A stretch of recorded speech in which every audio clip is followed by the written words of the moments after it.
I do hard work, I should be rewarded for it. And sometimes that can really trip us up because, especially when it comes to promotions, and especially if you go from an individual contributor or subject matter expert to a first level promotion, that kind of what am I making this mean can really trip us up because to move into a supervisory position or a management position, it's not about doing good work of what you're doing at the individual level. Like it's a whole new role.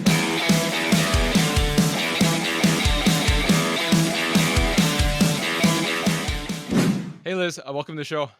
Hey, thank you so much for having me. I'm excited to be here. Why don't you tell my audience a little bit about yourself in regards to like how you help people with what you do? Sure. Yeah. So my name is Liz St.JEAN, and I run a website and programming called The Mint Ambition. And so a lot of the work I do is with mid career professionals. Often they're self identifying as sensitive in different ways. So either quiet, introverted, or HSP or highly sensitive people. And they're at that place in their career where they're wanting to grow, wanting to advance. A lot of times they're dreaming of rising towards executive level, and either some experience or sometimes imposter syndrome can kind of get in their heads, and they're looking for the leadership skills and the motivation and the support, especially support networks, small group networks, to help rise and to help achieve that dream. And doing it, especially this is my thing, is doing it with more joy, having a joyful career, less stress. Let's reduce those stress factors, and a lot of impact. So I work with a lot of people who want to rise to make meaningful impact, less so about, chasing the promotion. It's more about impact and making a big difference in the world and in their organizations. So how did you get into this type of work? Yeah, it's an interesting story. So it all started with a time where I wanted to throw my computer out the window. So I had an overflowing email box, and I was just struggling with my emails. And they suggested a way of dealing with email called a 4D framework, and that just kind of took me down this path of looking at all these productivity tools, which led to all of the work around mindset and emotional intelligence. This was, I don't want to age myself too much, but this was back before emotional intelligence was as big. Like now it's a common phrase. At that point, I had never heard the phrase, never came across in my life. I have an econ background. Like we didn't talk about emotions in econ at that period, economics. And it really just opened my eyes to different ways we could show up. And I just really got into coaching, and one thing led to another, and I really found how much I loved creating spaces for people to grow and to support them and to give them kind of this nurturing environment to really start believing in themselves, to then go back out into their organizations and take off. Awesome. And speaking of like overcoming obstacles, uh, the reason why I reached out to you and have you on my podcast is how to help professionals cope with gut wrenching news. So I'm in the career space, and as you are aware, there's been a lot of layoffs, especially in the tech industry. Twitter laid off, I think, a couple weeks ago, about half the staff. Because like Elon Musk took over, and then Meta recently laid off about 11,000 people. So a lot of people are laid off.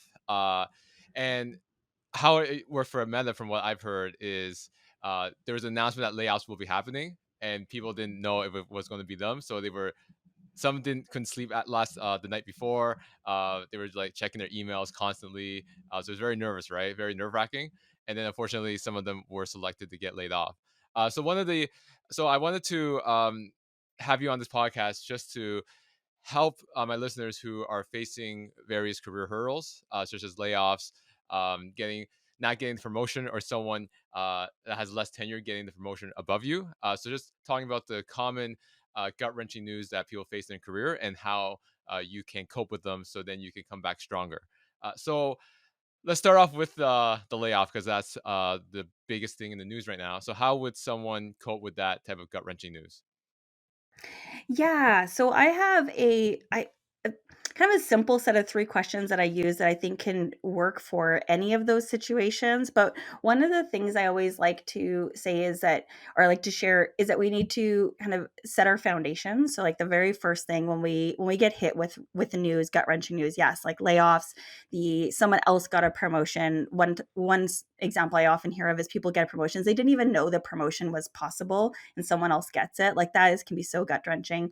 There's all sorts of other situations.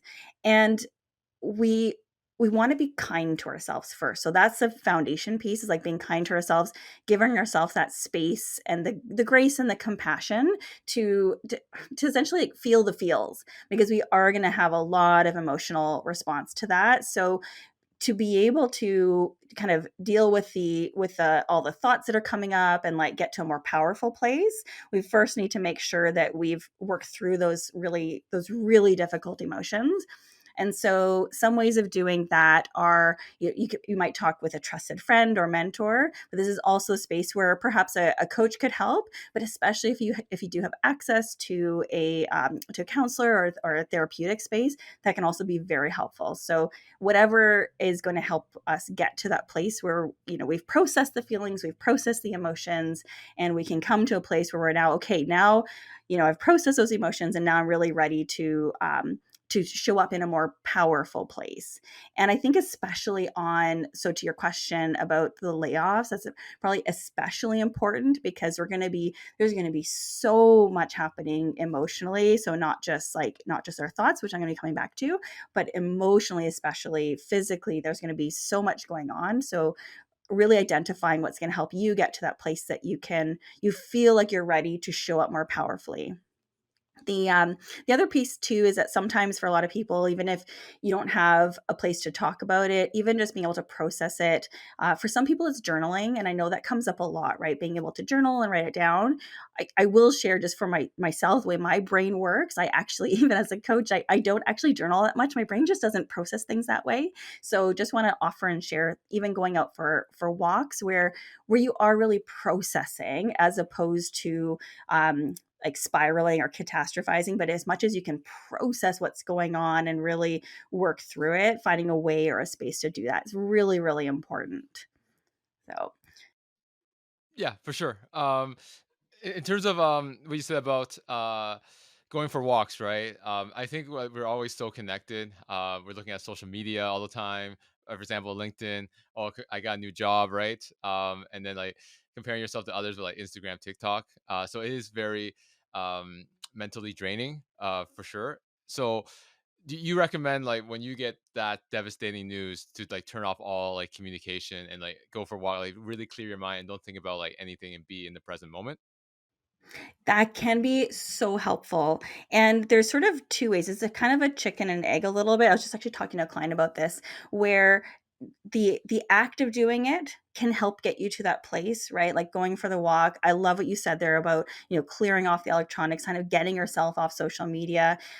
If you have access to somewhere that's either actually like full on nature, like a forest, that can be wonderful. But even if not, getting somewhere where there's greenery, there's a lot of research and data now around the mind body connection when it comes to nature that we really get to a place of grounding. So that could be really important and valuable. So doing that, like I was saying, the chicken and the egg. So doing that can be helpful.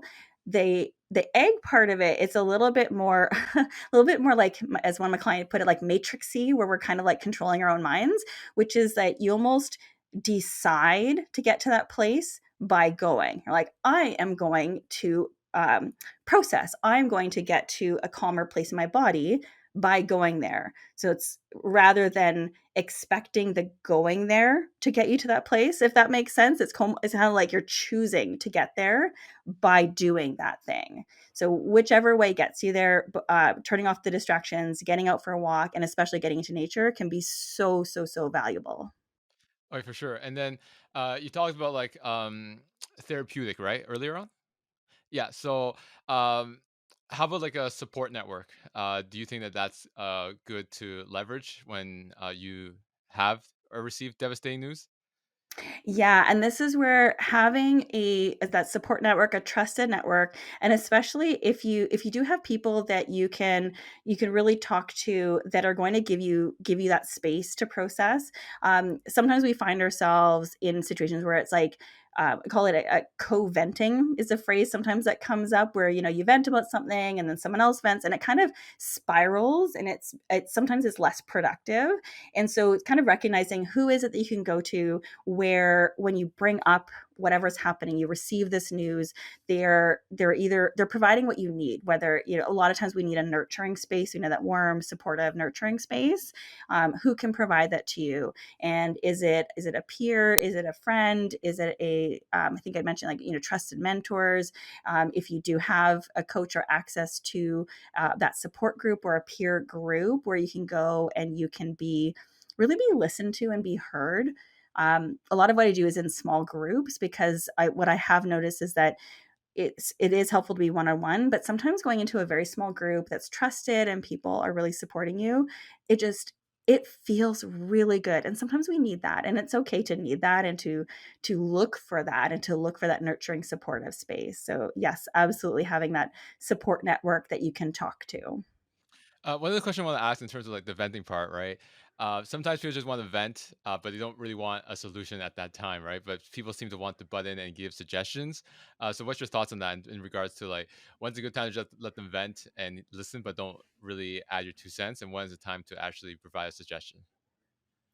Oh, that's a great question. Yeah, I feel like if you're on the other side of it, you mean, right? If Yeah, you're yeah. if someone's sort of venting.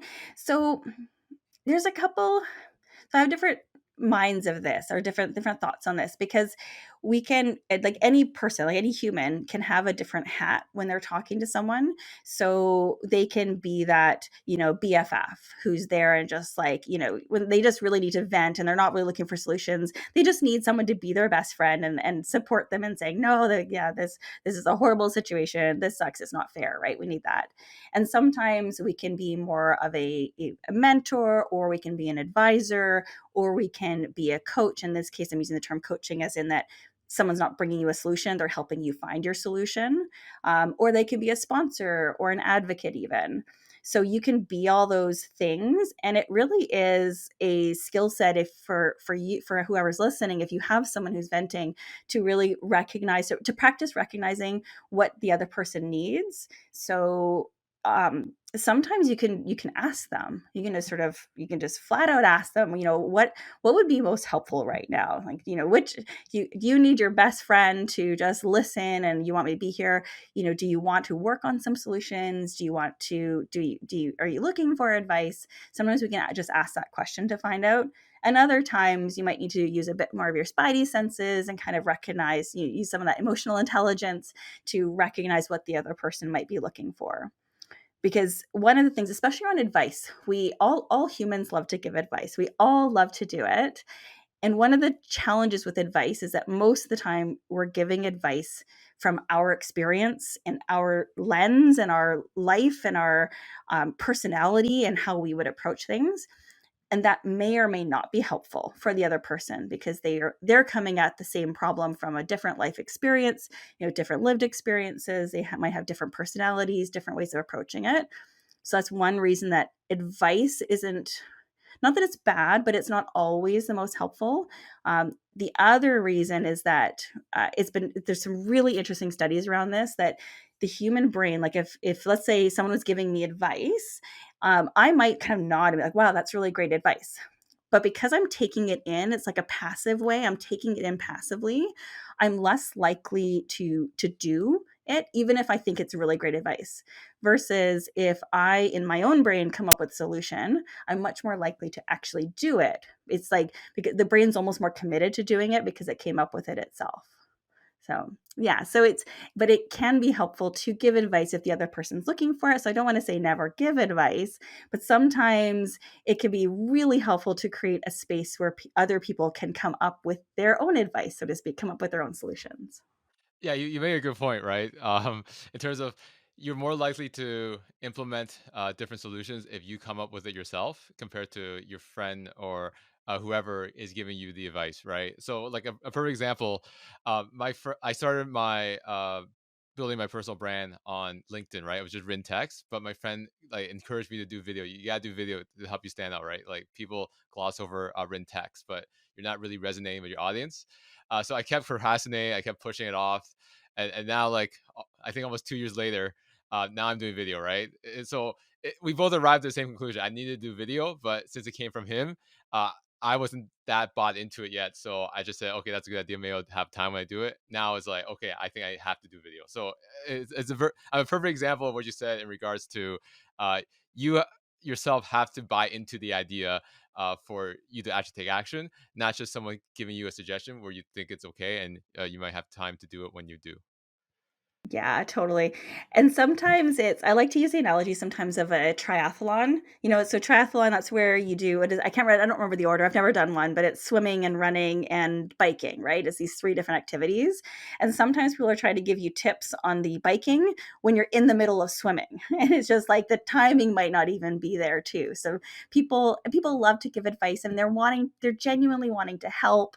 And it's oh well, actually I'll offer this too. This is what I took in. So what, like I mentioned, I'm a mom, and so when you become a parent, you get all kinds of advice. There's lots of advice. People love to give you advice on parenting, and in the parenting community, there's actually a lot of pushback. Oh, don't give me advice. And the way I took it, and what I'd offer is that whenever someone gave me advice, I took it as a tool to put in my toolkit. So it's not necessarily that I rejected it, but I also didn't take it on myself or assume that I had to use it because it was someone else's piece of advice. But I put it in my toolkit. And then I had this little, parenting toolkit beside me, but so, mentally at least, that I could pull out different techniques or different ideas when it worked for me, when it worked for my family, when it worked for the situation that I was facing. For sure. And speaking of time, right? They say time heals like all wounds. For example, like if you got rejected during the job search, and then you finally get a job 8 months later, the rejections that you had initially, it doesn't really matter, doesn't really affect you as much now as time passes on.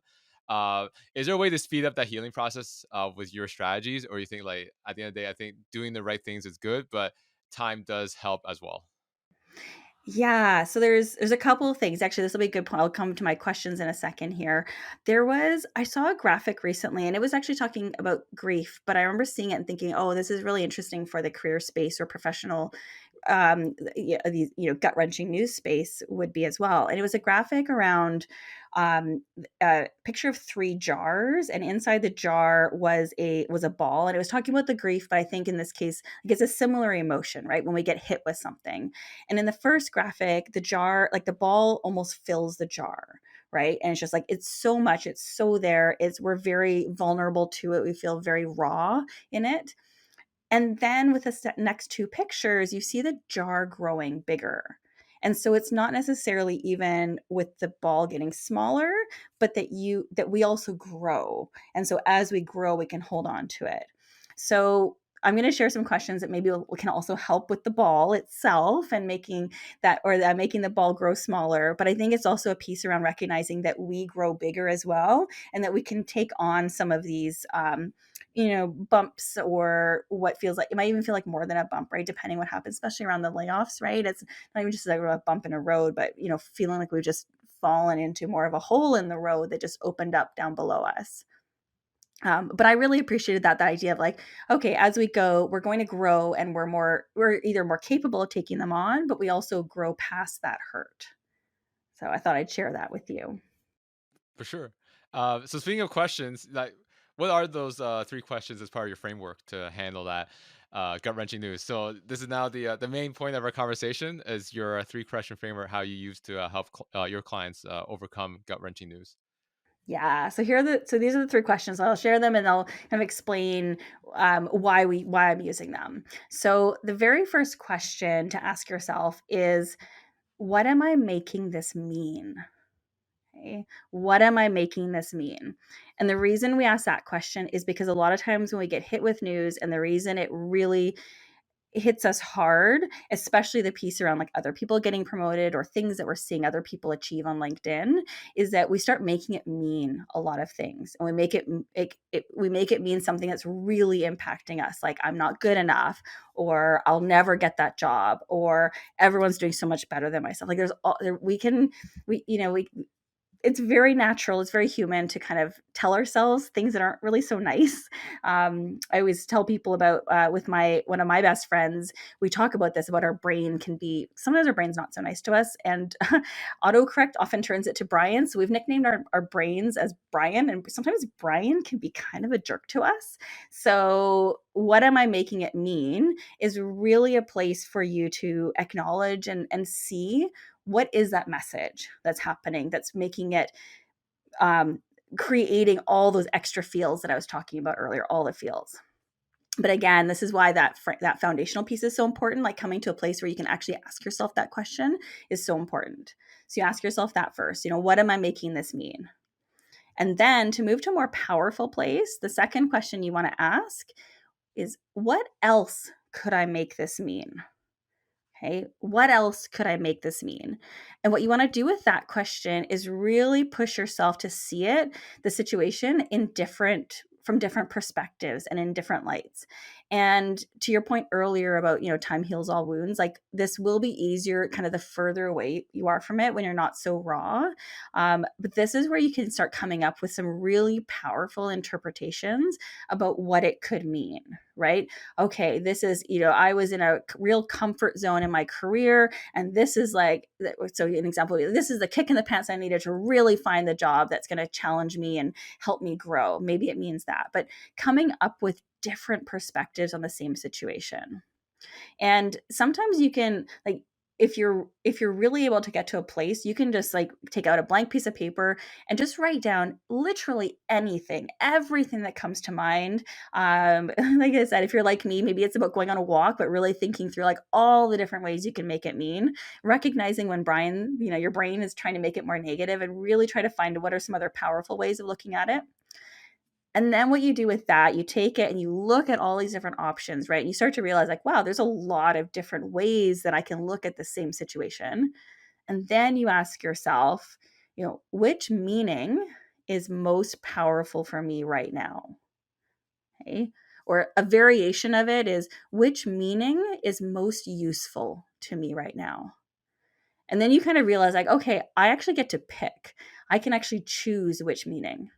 And sometimes we're in a place where we're still feeling very raw, we're still feeling the feels, and maybe you give yourself that grace and compassion to realize, like, okay, in this case, that meaning, like the only meaning I'm really able to choose is this one that is hard. Okay, but you're a little bit more conscious of it, you're a bit more conscious, you realize, like, okay, no, there are all these different possible meanings, and maybe tomorrow I can get there, maybe next week I can get there. And you can give yourself that grace and compassion. Like, you don't have to choose some sort of Pollyanna, everything is wonderful interpretation. That's not the purpose of it, but it's choosing which one is most powerful for you right now, or which one is the most useful for you, right now in this moment. Okay, so just to summarize the three questions, uh, what am I making it mean? What else can I make it mean? And then which one is more important? Yeah, exactly. That's it. And then what for that third one, whichever variation is most helpful. So it could be, yeah, which meaning is most powerful, which meaning, like you said, which meaning is more important, which meaning is most useful. I know one client would use which meaning is most productive. They're like, okay, I want to be productive and I want to shift and be more productive. So, but it's really about seeing that you have choice and then making that choice and doing it, sometimes we say, from a more conscious place instead of just being more reactive and unconsciously reacting to things. This is a way of consciously choosing how to show up and how to respond to a situation. So, um, if you don't mind, I would like to actually walk through one of the career scenarios I mentioned. So let's again go back to the layoff portion. So I got laid off from, like, let's say Meta. So what am I making it mean right now? Okay, I've lost my income. Yeah, everybody will immediately go back to, I lost my income, right? I don't know how to pay my mortgage or the bills. It just came out of nowhere, right? So that's the biggest thing right there. And then they're out of a job. So most people, when they get the layoff news, they'll react in terms of the consequences that way, where now they have no employment and they have no income. Obviously, they have severance, but again, they know it's short term. But overall, the main thing in terms of like what they're making it mean right then and there is they have no income and they're out of a job. Yeah, for sure. And that's where, we're looking at the, I guess, like the impact and the consequences, right? And so it, and I will sort of fast forward, right? Like if that is going to be the most productive and like, okay, that is going to help you get to a place, either finding a new job, like you might land and stay with that meaning, right? Like staying with that because, but it's a matter of figuring out, okay, is that the most productive way of making this mean? And again, especially with medics, I think that happened at time of recording, at least. I think that was just 2 days ago. So if someone like you literally just found it out, like this exercise might be too soon. So I'm also want to make sure to give people permission. If you're having like internal resistance and you're like, there's no other way to think about this, that is totally fine. You might find like later on you can come back to this exercise. But let's say you're in a place like, no, I need, that meaning hasn't been as helpful. And I really would love to come at it from a more powerful place. So you recognize, okay, this is what I've been making it mean. And then some other examples I will share because I've heard and seen in different places, other meanings that I've seen come up, people making it mean like I'm never going to find another job, or I wasn't good enough. Like, why did so and so not get laid off? Why was I laid off? Right? There's lots of those other kind of meanings. So we can get those out, and it is helpful to get it out of your head. It's Harry Potter, when they have the wand, it kind of takes things out of the person's head. It's a little bit like that, like getting the stuff out of our heads, either onto paper or at least kind of out into the universe. So that is absolutely some of the meanings you can make it. And then there's other meanings. So maybe we can brainstorm some other meanings here, right? Like you can, I think I was mentioning that earlier. You can make it mean, okay, this means that I can now go find a job that's even better suited for me. Okay, that might be one meaning. Okay, I don't know. What do you think, Max? What are some other meanings we can give it? Yeah.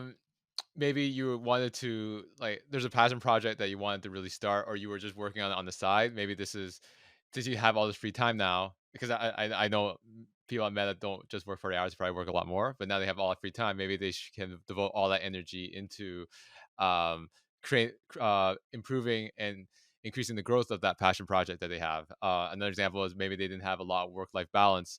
So maybe they can spend the next few months spend more time with their family, right? So maybe improve the family life, because if they were always working, they might not have that much of the family time that they wanted. So now they can devote a bit of time there to improve their mental health for themselves and their family. So those are a couple of things I came up with off the cuff.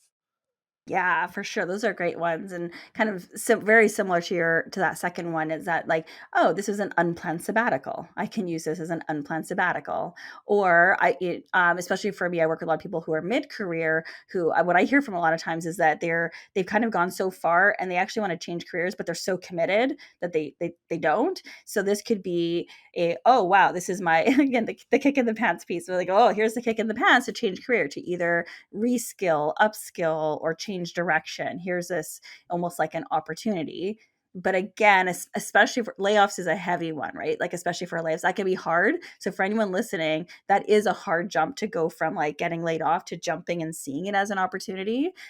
But if you can get there, that could be a more powerful way of seeing it. Just to take a step back before we go to the third question, you said give your permission to absorb the information. Like you get laid off one day, you don't jump into like this three question framework right away. Sometimes they do need some time to grieve, right?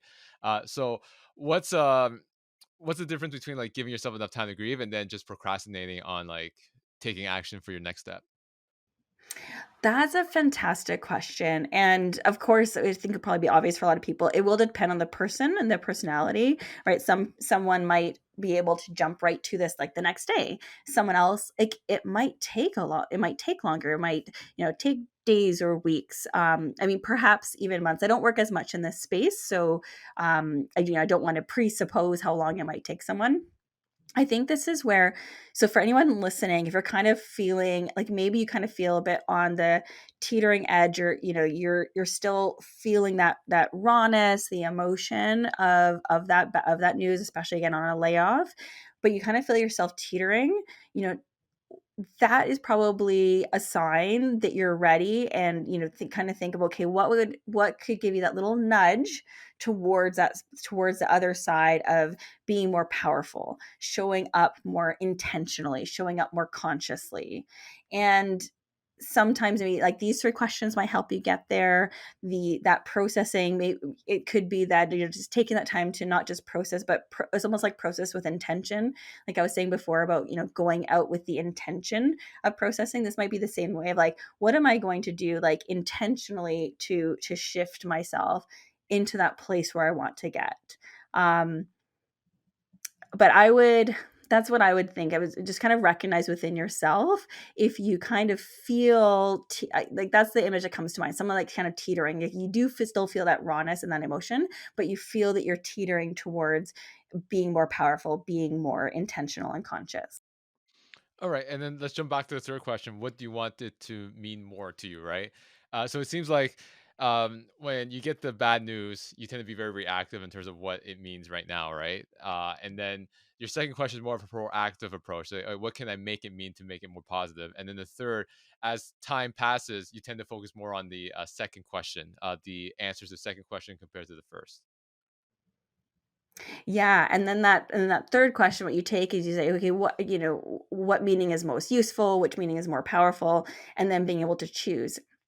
And so one thing I want to point out, actually, I'll kind of pull on something we talked about earlier, is that especially if you are just hit with a layoff, and all you can think is, like, I don't have that income, I don't, the finances for my family, like that might be all that's coming up for you right now, and that is totally okay.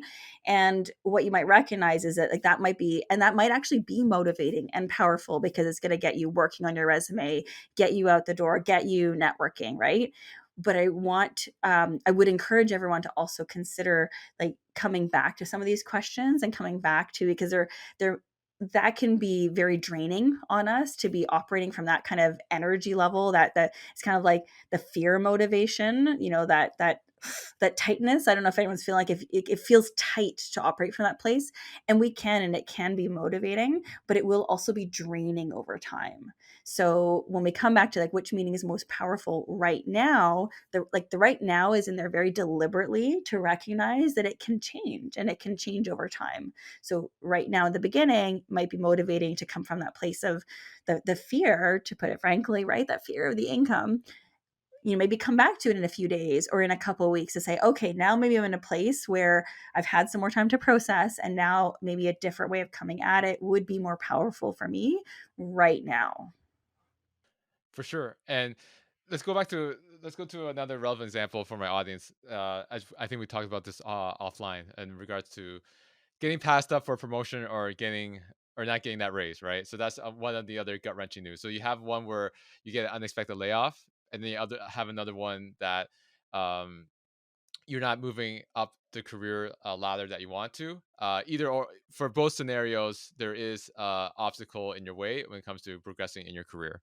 So how would someone handle that type of wrenching news where you worked all year, the year-end performance review comes up, and uh, you don't get the promotion, or there was a promotion available, but they gave it to someone else, maybe someone newer, or someone that you actually supervised. This is a lot more common. So one thing I always like to tell, so if this has ever happened to anyone who's listening, um not necessarily that it helps, but it does help to know this is a lot more common than we think. We just don't hear about it as a lot. People don't really feel very, very powerful or comfortable talking about it. So if it has happened to you, believe me, it has happened a lot more commonly than we think.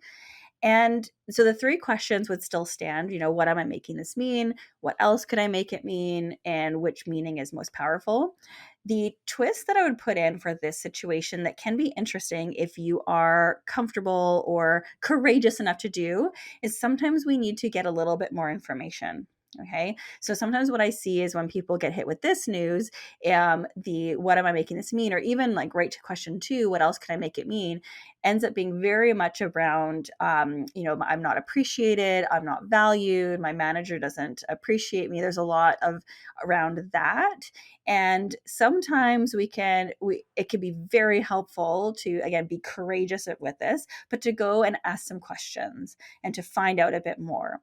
Sometimes it's as simple as our manager didn't actually realize we wanted to go into management, and so the decision was made quite quickly, and they had no idea that we even were thinking about it. So that can be actually be having the conversation to find out why you weren't considered can spur that the realization that you do want to be considered. Sometimes it's going to raise things that you're going to realize that you're maybe seen in a certain way, and that can be helpful knowledge to realize, is this the right place for me, or is there some other way, like is there some again with the kind of the skill side of it, like some leadership skills that I could work on, or is there they seem to see things very differently than I do. Those are really important pieces of information to have if we're in a situation where we got passed up for a promotion. And I might have mentioned this already, but there's that piece too around, like, maybe you come to realization that this might not be the right place for me if they're, they see me in a certain way and I don't see it that way. And, maybe this is that moment of realization that I should be looking for another place or another position. You actually make a good point about they might not know that you wanted to get promoted because one of the things that one of the misconceptions is that hard work pays off, right? But yeah, you might be working hard, but if you're not vocal in terms of like what you want to do in your career, they might assume that you're happy where you are, and then they give someone else who's more vocal, right? Uh, the one thing I want to emphasize for people listening is you have to let people know what you want in your career because people aren't mind readers and they're busy with their own portfolio. Yeah, and to that point too, I hear that as well. The like, "Oh, I do hard work, I should be rewarded for it." And sometimes that can really trip us up because especially when it comes to promotions, and especially if you go from an individual contributor or subject matter expert to a first level promotion, that kind of "what am I making this mean?" can really trip us up, because to move into a supervisory position or a management position, it's not about doing good work of what you're doing at the individual level. Like, it's a whole new role. Like, that is a completely new job. Essentially, you're actually going into a whole new career stream at that point, because supervising people isn't the same as doing the work that those people do. So sometimes if we're kind of like heads down, trying to do our work and like, well, I do this really good work, you might actually be signaling that you don't want to move up, right? That you're really focused on doing good work at your level and you're really proud of the work you do. If we haven't had that conversation with our bosses, they might just assume that you do not want to move up because, well, look at this person, they're like, they seem very happy with what they're doing, they do great work. Why would I put them into a management position if when they don't seem to want to go into that position? Yeah, absolutely. And then the last part is like if let's say you got laid off, you take some time off, and then you're ready for the job search, and you're getting a lot of constant rejections, right? It goes back to what you said before about am I able to find another job? So like they might have that brand name, and then when they start applying, they're not getting any responses. Then now they're getting worried. So how would that three question framework work in this situation? Yeah, so the same questions you could still work through, like, those are kind of like base questions that can work in every situation.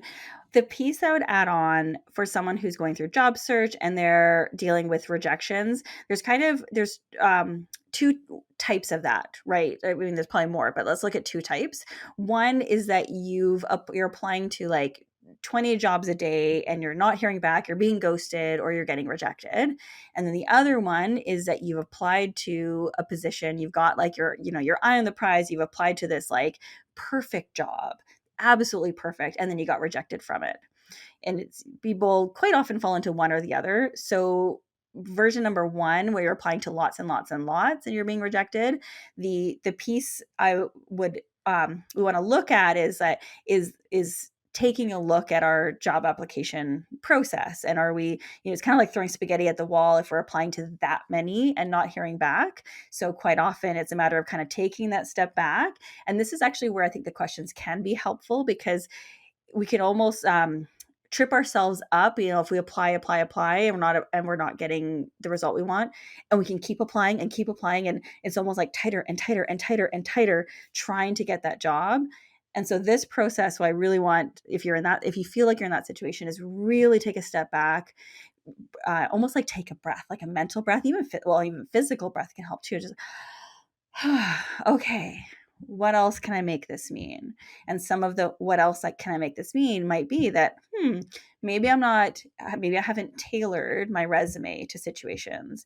Maybe there's some networking that needs to happen. Maybe you can start exploring what are some of the other meanings you can give to the situation and take that step back. And maybe I haven't really identified what lights me up. And because I haven't identified what lights me up, I'm just trying to get a job. And that is sort of like seeping in through the application process. Or maybe there's some unconscious bias happening here. And what am I going to do about that? Right? Like there's lots of different meanings we can give to it. So really take a deep breath, take that step back so we're not getting really tight in the process. Now, in the second situation, this is, and I do see this where people have identified their dream job or their dream company, and it's like like all your hopes and dreams have been kind of poured into this one application, and then it just feels crushing to not get it. And especially if you've gone through a process where, we see a lot of these processes where you have to do like 4+ interviews. I saw recently someone did, was it 11 or 12? I think they got to interview number 12 or so. And interview 12, I'm not making this up. I saw their interview 12 was going out to a cocktail event with the staff to make sure they were a good cultural fit. It's like, I mean, you can't make this stuff up at some point about what the companies are putting people through to get the job. And so are some of the default meanings that we end up having are like, I put so much into this and I just don't have it in me anymore to, like, that was too much. I can't go for another one. I'm too tired. It's too exhausting. And I don't know if anyone listening feels like, but even like as I'm saying it, I'm feeling tired. Like like the thinking we're tired makes us feel tired almost. It's a little bit, again, Brian's a funny creature. Our brain's funny creature. The mind body connection is really fascinating. So if that's your situation, and again, it's all about choosing. So if you're okay with feeling that way, that I give you full permission. But if we want to feel more powerful, we can come up with some other meanings that we can attach to it and figure out which one of those is more powerful. Be like, okay, that, like, one example might be for the what else can I make this mean? Be like, I learned a tremendous amount about interviewing in that 12 interview process. I really refined my interviewing skills that I made it. I made it all the way to interview 12. I made it through 12 rounds of interviews. I should actually be quite proud of myself. I'm going to be, when I go up for that job that only has 4 interviews, I'm going to nail it because I've now done 12 interviews, right? So that might be one way of doing it. Or, if it was only one position, maybe like, okay, well, maybe I could be looking for multiple positions at the same time so that I don't have all my eggs in that one basket. Um, and again, it all comes back to then figuring out, okay, which one's more powerful? How do I want to feel? Which of those meanings is going to get me feeling in a way that I'm going to show up powerfully? I'm going to show up in a way that really serves me. That's going to be the most productive. That's going to be most useful. And again, Max, in your words, like, it's going to be most important to me right now. I want to pivot this conversation to you personally. How did you create this 3-question framework, and then how did you use it for your own personal life? I'm sure many other coaches have something similar, like because a big piece of coaching is about like, kind of like taking a step back, taking a deep breath, and seeing things from different perspectives.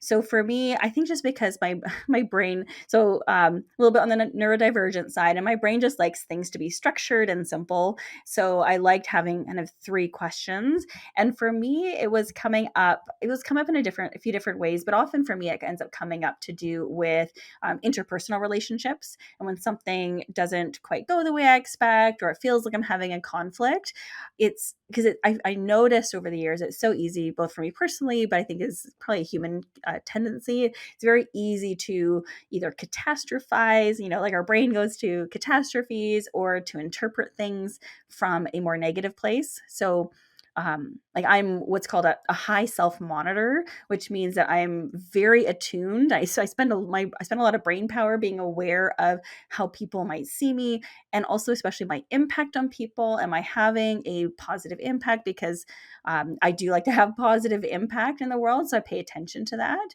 But then that also creates stories. It can create a lot of stories in my mind, and so for me, what I found it really helpful to kind of recognize that there's a lot of different stories I can tell myself here. And, barring going and like getting the direct evidence of it, I can also just pick the story that feels most powerful, that is most useful. And especially, so in this case, like from my experience was to do more with interpersonal relationships. I also found it really helpful to remember to tell myself like, well, which story would I rather be wrong about, or which story would I rather be right about? And it really helped ground me in terms of figuring out, okay, if I tell myself the story that this person doesn't like me, or that they don't respect me, like that doesn't. I'd rather be wrong and assume that someone does respect me and does like me, because I show up more powerfully. And the phrasing is called assume positive intent. So I'd rather assume that other people have a positive intent towards me, and that is more powerful. That is more useful. It can be more productive by showing up in that way. Great. Uh, and again, I really appreciate the time, Liz, for you sharing the 3 question framework to help my audience overcome gut wrenching news. Uh, and I always ask this question to all my guests at the end of our conversation. So, as you know, my podcast is about helping professionals overcome career challenges to get their career to the next level. So, for you, what was one big career challenge that you had to overcome to get to where you are today? Oh, that's a good one. I think for me, and actually it is related to this conversation, is um, being able to shift out of taking things very personally and making things mean something negative about me. My Brian was very, very good at seeing things from that negative perspective and making it mean that, either I'm not good enough, or I don't know enough, or, I don't belong, I don't have enough qualifications, I'm not as good, I'm not as tall or as attractive, or whatever it was that Brian was telling me about. And I mean, it wasn't overnight, but being able to shift to a place of being okay with me, of being like, it's the is that Popeye? I'm forgetting now. The I am who I am. It's kind of like, I am who I am. That's okay, and I'm growing. I'm constantly growing. I'm changing in that growth perspective, but I'm also okay with who I am, and I can be who I am and show up that way, and not worry about not being someone else. Great. Again, appreciate the time, Liz. So, how can people contact you, reach out to you to learn more about what you do and how you can help them?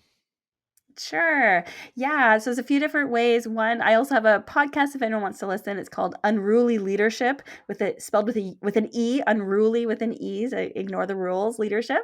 Or you can come find me on LinkedIn. At the time of recording, at least, I'm the only Liz St.JEAN on LinkedIn, so you can come find me there. And my website is themintambition.com.